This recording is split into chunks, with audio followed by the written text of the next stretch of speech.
అదంతా ఓ ప్రపంచం. అందరూ అజ్ఞాతవాసులే.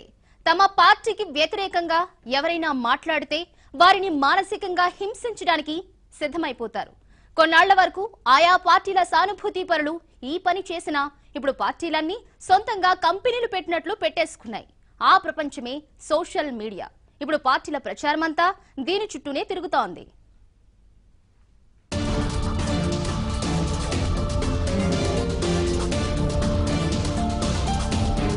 రాజకీయ పార్టీల ప్రచారం అంటే ఒకప్పుడు పేపర్లు, ఆ తర్వాత టీవీలు. కానీ ఇప్పుడు ట్రెండ్ మారుతోంది. పద్ధతిగా చేసుకునే రాజకీయ ప్రచారానికి పేపర్లు, టీవీలు ఉండగా ఎలాంటి హద్దుల్లేని ఓ కొత్త వింత ప్రచారానికి సోషల్ మీడియా ఓ ప్రపంచంలా మారిపోయింది. సోషల్ మీడియాలో ప్రచారానికే రాజకీయ పార్టీలు కూడా ప్రాధాన్యమిస్తున్నాయి. బహిరంగంగా ప్రత్యర్థుల్ని పద్ధతిగా విమర్శించాల్సి వస్తుంది. కానీ సోషల్ మీడియాలో అవేవీ ఉండవు. సొంత ఆన్లైన్ ప్రచార టీంని పెట్టుకుని ప్రత్యర్థిపై వ్యక్తిగత, రాజకీయ అనే తేడా లేకుండా విరుచుకుపడుతున్నారు.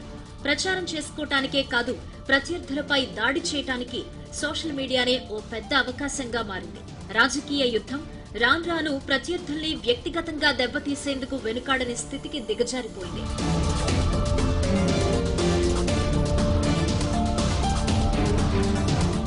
వైసీపీ అధినేత జగన్, జనసేన అధ్యక్షుడు పవన్ కళ్యాణ్ పై వ్యక్తిగతంగా తీవ్ర విమర్శలు చేశారు.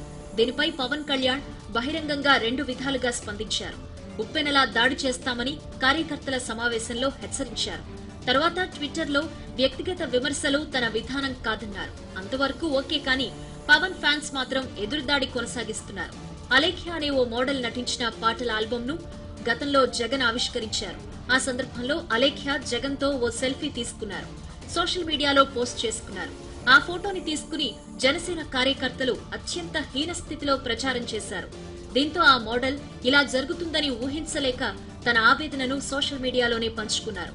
ఎవరిపైనో కోపంతో తన క్యారెక్టర్ ను తప్పుగా చిత్రీకరించడం మంచిది కాదన్నారు. కానీ ఇలాంటివి వినే పరిస్థితుల్లో సోషల్ మీడియా కార్యకర్తలు లేరు.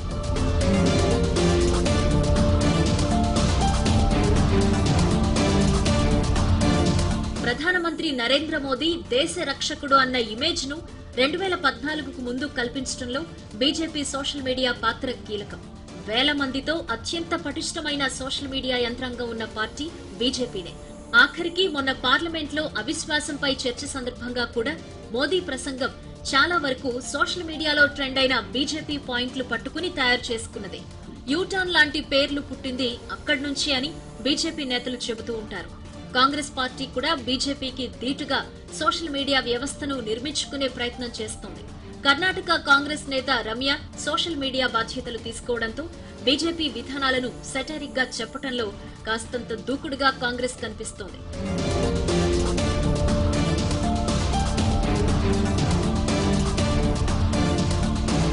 ఇప్పుడు భారతీయ జనతా పార్టీకి తెలుగుదేశం పార్టీ ఇబ్బందికరంగా మారింది. అందుకే చంద్రబాబుకు వ్యతిరేకంగా బీజేపీ నేతలు సోషల్ మీడియాలో తీవ్ర స్థాయిలో ప్రచారం చేస్తున్నారు. ఆయన పాలనపై కాకుండా రాజకీయ జీవితాన్ని ముందుగా టార్గెట్ చేసుకున్నారు.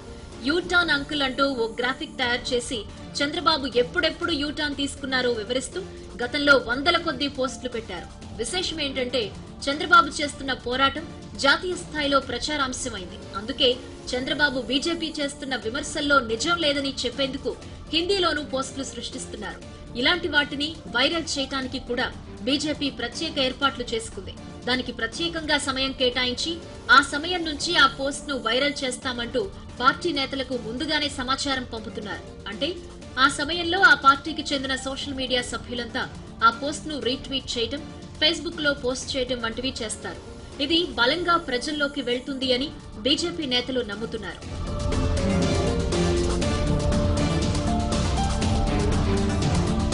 ఇక ఏపీలో సోషల్ మీడియా ప్రచారం ఎప్పుడో హద్దులు దాటిపోయింది. వైఎస్ఆర్ కాంగ్రెస్ పార్టీ సోషల్ మీడియాకు ఎలాంటి సెన్సార్ లేదన్న స్వేచ్ఛను విచ్చలవిడిగా వాడేసుకుంది.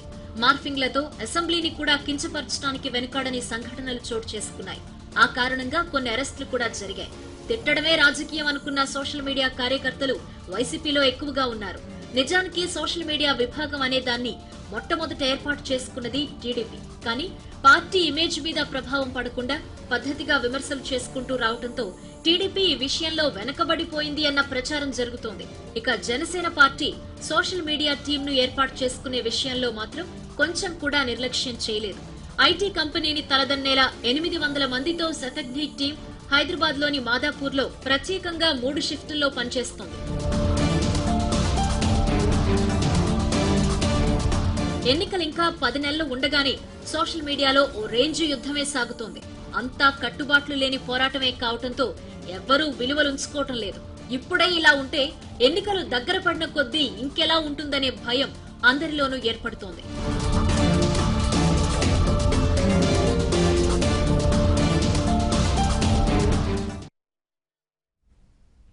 దేశంలో 2 ప్రధాన రాజకీయ పార్టీలు సోషల్ మీడియాపై అమితంగా ఆధారపడ్డాయి.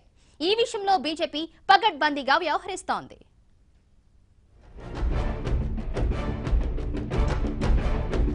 సాధారణంగా మన దేశంలో కళ్ల ముందు కనిపించేదాన్ని కూడా నమ్ముతారో లేదో కానీ సోషల్ మీడియాలో వచ్చే వదంతులను మాత్రం ఇట్టే నమ్మేస్తారు. ఒకరిపై బురద చల్లితే నమ్మేవారి కన్నా వారి గురించి మంచి చెబితే నమ్మేవారు తక్కువ. సోషల్ మీడియా విస్తృతమైన తర్వాత ఇది మరింత ఎక్కువైంది. బీజేపీ ఈ సోషల్ మీడియాను అత్యంత పగడ్బందీగా ఉపయోగించుకుంటోంది. బీజేపీ సోషల్ మీడియా విలువలనే వాటిని దూరంగా పెట్టి రాజకీయ ప్రచారం చేసుకుంటోంది. సోషల్ మీడియా ప్రాధాన్యతను అందరికన్నా ముందు గుర్తించిన వారిలో మోదీ ఒకరు. ప్రస్తుతమున్న రాజకీయ ప్రముఖుల కన్నా ముందుగా ఆయన ట్విట్టర్ను ఉపయోగించడం ప్రారంభించారు. 2014 ఎన్నికల్లో సోషల్ మీడియా నిర్వహించిన పాత్ర చాలా కీలకం. సరిగ్గా అదే సమయంలో యూపీఏ ప్రభుత్వంపై అవినీతి ఆరోపణలు, కుంభకోణాల్లో ఇరుక్కోవటం, మధ్యతరగతి, యువత, సంపన్న వర్గాలందరికీ నరేంద్ర మోదీ ఒక బలమైన నాయకుడిగా కనిపించడంతో బీజేపీ విజయానికి సోషల్ మీడియా చేసిన ప్రచారమే కారణం. ఇదే అదునుగా బీజేపీ తమ భావజాలాన్ని వ్యాప్తి చేయడానికి, ప్రత్యర్థులపై ప్రజల్లో మరింత ద్వేషం పెంచడానికి సోషల్ మీడియాను విస్తృతంగా వాడుకున్నారు. తిండి లేని వాడి చేతిలో కూడా ఫోన్ వచ్చింది కనుక ఏ సందేశమైనా ఏ మారుమూలకైనా పంపించే సౌలభ్యం లభించింది.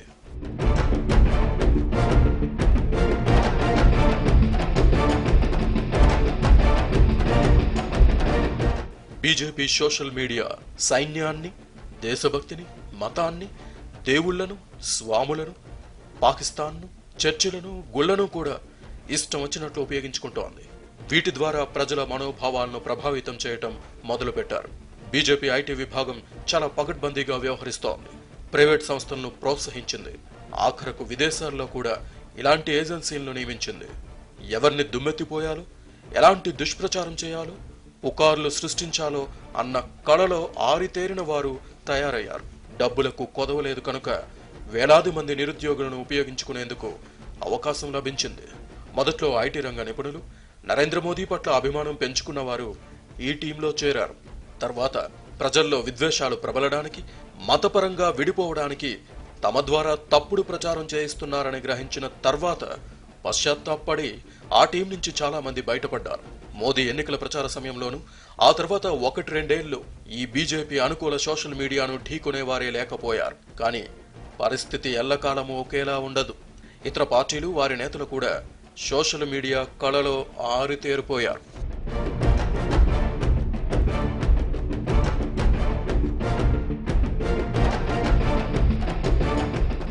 ఇప్పుడు సోషల్ మీడియాలో బీజేపీకి పోటీగా కాంగ్రెస్తో పాటు ఇతర పక్షాలు కూడా తయారయ్యాయి.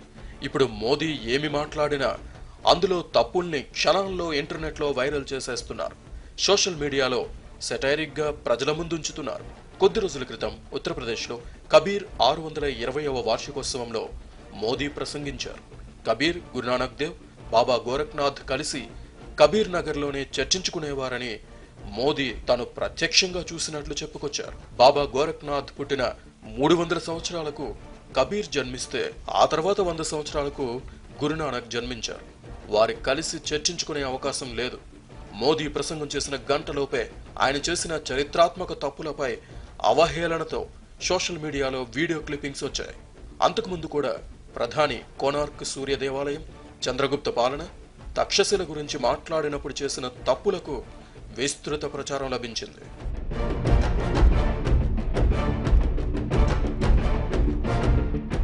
అధికారంలోకి వచ్చిన కొత్తలో ఒక ఆసుపత్రి ప్రారంభోత్సవ కార్యక్రమంలో ప్రాచీన కాలంలోనే ప్లాస్టిక్ సర్జరీ ఉండేదని మోదీ చెప్పారు. అప్పట్లో చప్పట్లు చరిచేవారే కానీ పెద్దగా విమర్శించేవారు కనపడలేదు. కానీ ఇప్పుడు మన శాస్త్రీయ పరిశోధనకు బడ్జెట్లో ఎంత కేటాయించారని, 4 ఏళ్లలో మీరు చేసిందేమిటని అడిగేవారు పెరిగిపోయారు. మోదీ యోగాసనాల విన్యాసాలు చేస్తున్నట్లు స్వయంగా వీడియోలు పెట్టుకున్నా దాన్ని అవహేళన చేసేవారు పెరిగిపోయారు. తిరుపతి ఎన్నికల సభలో ప్రత్యేక హోదా గురించి మోదీ చేసిన వాగ్దానంతో సహా ప్రతి హామీ గురించి ఆధారాలతో సహా ప్రశ్నించే వారి సంఖ్య పెరుగుతోంది.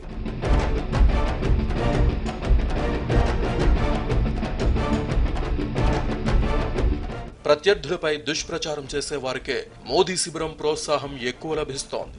ఆఖరకు విదేశాంగ మంత్రి సుష్మా స్వరాజ్ పాస్పోర్ట్ విషయంలో ముస్లిం దంపతులకు సహాయపడ్డా ఆమెను దుర్భాషలాడిన వారిని మోదీ శిబిరం పల్లెత్తు మాట అనలేదు. తప్పుడు వార్తలు ప్రచారం చేసి మత విద్వేషాలు రెచ్చగొట్టిన ఒక వెబ్సైట్ సంపాదకుడిని అరెస్ట్ చేస్తే బీజేపీ ఎంపీ ఖండించారు. ఆయన ఇప్పుడు ప్రెస్ కౌన్సిల్ ఆఫ్ ఇండియా సభ్యుడు.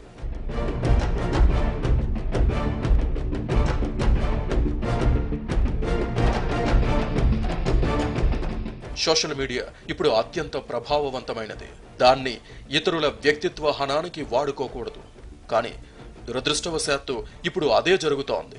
ఇందులో అన్ని పార్టీలకు పాత్ర ఉన్న ఈ విషయంలో బీజేపీనే అందరికీ లీడర్గా వ్యవహరిస్తోంది.